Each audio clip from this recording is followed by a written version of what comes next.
Olá, bem-vindo à parte 2 do vídeo onde eu falo sobre contrato social, qual a sua relevância para a empresa e para que ele serve afinal.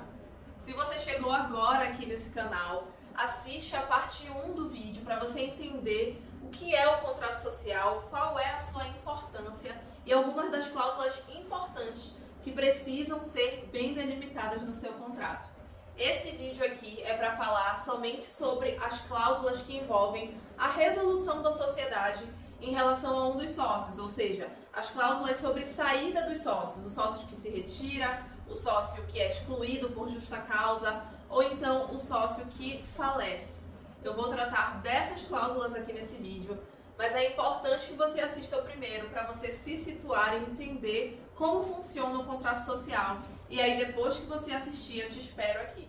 E para você que já assistiu o primeiro vídeo e está interessado em saber como que você pode definir melhor as leis que vão regulamentar o seu negócio, que são as leis que você mesmo estabelece no seu contrato social, fica aqui para a gente falar sobre os casos envolvendo a saída dos sócios. A gente sabe que são vários os motivos que podem levar uma pessoa a desistir do negócio no futuro. Pode ser uma situação financeira, pode ser uma situação de saúde, pode ser uma situação familiar, pode ser a própria morte dessa pessoa. São várias as situações e a gente tem como prever de que forma a sociedade vai resolver isso sem afetar o negócio, sem afetar a empresa, porque o nosso principal interesse é a preservação da empresa. Então, eu vou começar falando sobre o caso de exclusão do sócio por justa causa, que são aqueles casos em que tem uma pluralidade de sócios e um desses sócios está adotando certos comportamentos que estão desagradando os demais. E aí, a maioria dos sócios entende que existe uma justa causa para que esse sócio seja excluído da sociedade. E, em regra, para a exclusão de um sócio, ainda que seja por justa causa, o Código Civil determina que para que um sócio seja excluído, isso deve passar pelo juiz. Ou seja, o Código Civil só prevê um procedimento onde é o juiz que autoriza a saída desse sócio, ainda que por justa causa. Ou seja, passar por todo o processo judicial, muitas vezes precisando esperar o provimento judicial para poder dar continuidade na empresa, para poder continuar a tomar decisões. Isso é muito ruim para a empresa, porque tudo que envolve processo judicial envolve demora, envolve você colocar o seu negócio nas mãos de um terceiro, que é o juiz, envolve uma série de fatores que a gente não quer. Então, a gente consegue prever no nosso contrato social que é admitida a exclusão de sócio por justa causa de forma extrajudicial. E aí, os próprios sócios, quando estiverem fazendo seu contrato social, podem delimitar qual é o procedimento, como é que a gente vai fazer para excluir esse sócio, quais são as causas, quais são as hipóteses em que a gente vai considerar excluir um sócio por justa causa. E quando for configurada alguma dessas hipóteses, qual o procedimento que a sociedade vai adotar? Então, o contrato social, você pode colocar uma simples cláusula como admite-se a exclusão extrajudicial, e aí, quando acontecer uma situação, a sociedade vai poder resolver. Ou você pode fazer ainda melhor e prever as hipóteses em que o sócio vai ser excluído por justa causa. Claro que um rol de exemplos, né? Porque a gente não consegue listar a quantidade de coisas em que o ser humano consegue fazer. Então a gente lista um rol exemplificativo de quais as hipóteses em que a sociedade considera justa causa para a exclusão. Qual o procedimento? Esse sócio ele vai ter a possibilidade de ser ouvido, de falar antes de ser excluído? É bom que sim, porque o nosso processo civil, ele é todo voltado para o contraditório e ampla defesa. Então é importante que a sociedade preveja um momento para que esse sócio se explique, né? E aí depois vai ter quórum, vai ter votação, como é que vai ser feito? Tudo isso vocês podem colocar no contrato social. E veja o quanto isso é maravilhoso, porque vocês conversam sobre isso quando a empresa está sendo constituída, ou então antes do problema acontecer. Isso pode ser previsto também em acordo de sócios. Caso vocês já tenham um contrato social, já tenha a empresa estabelecida, isso também pode ir para um acordo de sócios. Vocês decidem quais são as hipóteses de justa causa e prevêem ali, vocês conversam entre si, dialogam antes que o problema aconteça. Isso facilita que os próprios sócios já saibam o que é inadmissível, o que a sociedade vai considerar inadmissível, quais as condutas que eu não posso ter para não colocar em risco a minha posição aqui na sociedade. Então, isso garante transparência na relação, é diálogo, é conversa, né? A gente antecipa a situação.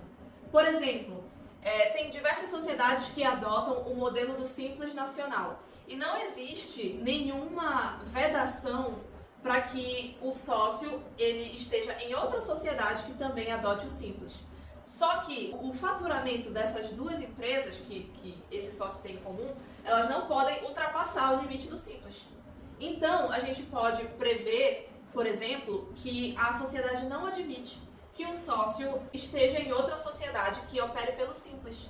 Né? Só um exemplo. A gente pode prever que nome no Serasa é inadmissível para a sociedade, que o sócio, se ele tiver o nome negativado, ele vai ter um prazo de tantos dias para resolver isso, senão ele vai ser excluído da sociedade.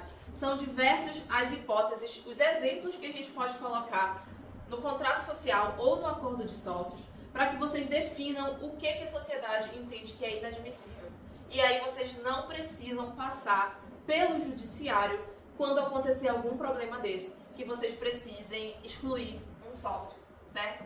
A outra situação envolvendo a resolução da sociedade em relação a um sócio é quando o sócio decide se retirar. Ninguém é obrigado a permanecer numa sociedade, ele pode querer se retirar. Como eu falei no início, são diversos os motivos que fazem uma pessoa, depois de algum tempo, depois de alguns anos, não ter mais o mesmo interesse que tinha quando ingressou na sociedade. Então ele pode querer se retirar. E aí, ele vai ter uma participação social, ele vai ter ali cotas, ele vai ter o dinheiro que ele investiu na sociedade, ele vai ter o lucro que a sociedade está produzindo naquele momento. Teve participação desse sócio que está saindo. Então, tudo isso vai precisar ser apurado na hora que ele estiver se retirando. A gente chama isso de apuração de haveres. E a apuração de haveres, que é justamente a gente quantificar quanto vale as cotas desse sócio na sociedade naquele momento em que ele está se retirando, essa apuração de haveres ela pode ter diversos métodos. A gente tem um método que leva em consideração tão somente o valor patrimonial ali daqueles bens que foram investidos no capital social, mas isso não leva em consideração, por exemplo, o know-how daquele sócio, o intelecto, tudo aquilo que ele colocou de intelecto naquele negócio. O método do valor patrimonial ele não abarca isso. A gente tem o método do fluxo do caixa descontado, que a gente coloca uma previsão para o futuro sobre quanto a gente prevê que essa empresa vai dar de lucro considerando o passado. Só que você percebe que se esse futuro for uma pandemia do Covid-19, a gente não tem como levar em consideração aqui o passado. Então esse método também não é tão interessante assim. E na própria jurisprudência, o próprio STJ não tem uma estabilidade, não tem um entendimento pacífico sobre o melhor método, sobre qual é o método que vai ser utilizado quando o contrato social não prevê, tá? E é importante eu ressaltar aqui para vocês que existe mais de um método, mas não existe um método que é melhor para todo mundo. Não existe o melhor método. Existe o melhor método para o seu negócio. Existe o melhor método para o seu modelo de sociedade. Então, quando o sócio está se retirando e a gente vai fazer a apuração de haveres, é importante que esteja definido lá no contrato social ou no acordo de sócios como é que vai ser feita essa apuração de haveres, qual é o método que a gente vai utilizar, se basear para definir quanto vale a participação desse sócio lá na sociedade.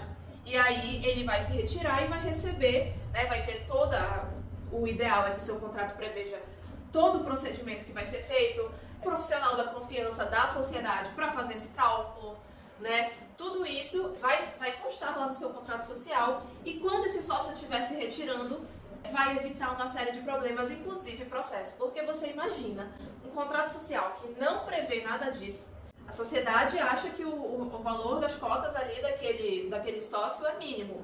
O sócio acha que é super valiosa as cotas dele. Então, assim, isso é confusão. Isso vai parar no judiciário. Você concorda comigo? Isso vai parar no judiciário. E aí, a gente vai ter que deixar para o juiz dizer qual é o método. E esses processos, eles param no STJ, gente. Vai para o primeiro grau, vai para o segundo grau, vai para o STJ. Quanto tempo isso não demora e o quanto que isso não travou a empresa. O quanto que isso não travou todo o resto, todas as decisões da empresa, tudo que envolve a relação entre essas pessoas. Isso dá muito problema, gente. Isso dá muito problema mesmo no judiciário. Então, é importante, tá? A gente definir esses métodos de apuração de haveres em caso de retirada de sócio. E isso também, esse próprio método também vai ser válido para o caso em que o sócio morre, tá? A gente também tem as situações do sócio que morre e era casado com regime de comunhão total de bens, comunhão parcial de bens.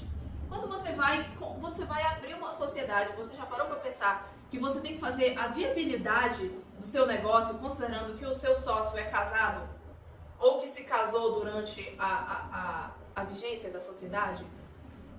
Você parou para pensar que esse sócio, ele tem filhos e que em caso de falecimento, esses filhos vão receber essas cotas na herança? Né? O que vocês vão fazer? Você que é sócio, tá? Você é um sócio de investimento. Você tá ali só para colocar o dinheiro, tá? E você tem uma participação altíssima nessa sociedade. Você é o sócio majoritário, colocou ali um grande valor naquele negócio.